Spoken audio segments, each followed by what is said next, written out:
Welcome back, chemistry fans. We're going to deal with Unit 13, Topic 5. This is our last subject for this unit, and it is acids and bases still, but there are these materials called buffers. And these buffers, what they tend to do is they prevent the pH from changing. They continue to add materials that absorb the H's. And so they dissociate, they come back together, they dissociate, they come back together, and they do not allow the H's to change the pH very much. All right, well, let's jump into it and see how we deal with it a little bit differently mathematically whenever we have one of these problems.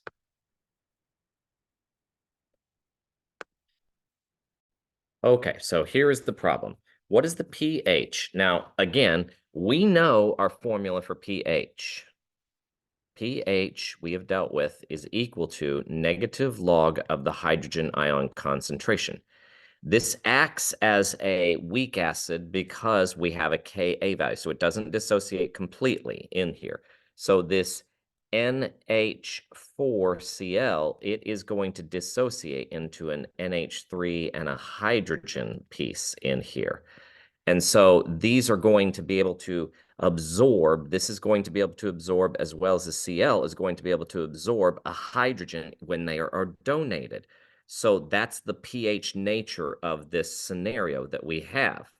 All right, so what we're going to do now is we are going to set up our Ka, and we have 1 molar of this solution, of this material, and we have 0.75 of this. So that's our product versus reactants. So if we are looking at our Ka is going to be 5.5 times 10 to the negative 10. And what we have on top, we're going to have the unknown. We don't know how much of this hydrogen because some of it's being eaten away.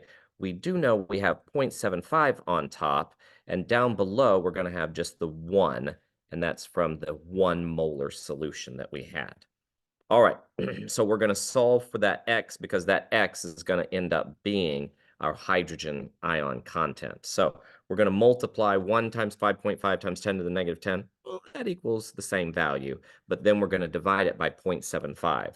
So our X, which is actually our hydrogen ion concentration, is going to be 5.5 times 10 to the negative 10 divided by 0.75, and that equals 7.3 times 10 to the negative 10. So it didn't change it a whole lot.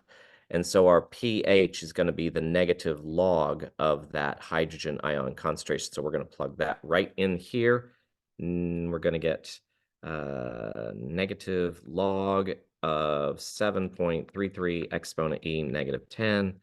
And we get a 9.13 pH. Okay, so this is how we deal with our pH when it comes to buffer solutions. Just a slight variation on what we do from what we had before, but basically the math is very, very similar. Okay, one other thing I would love for you to know about is the graph. So normally what we have is a graph that looks something like this. In the buffer scenario, it takes a very, very long time for it to start to increase its pH. So a buffering solution drags out that gradual increase very much. Okay, so thank you very much for staying in. I will talk with you again soon. Take care. Bye-bye.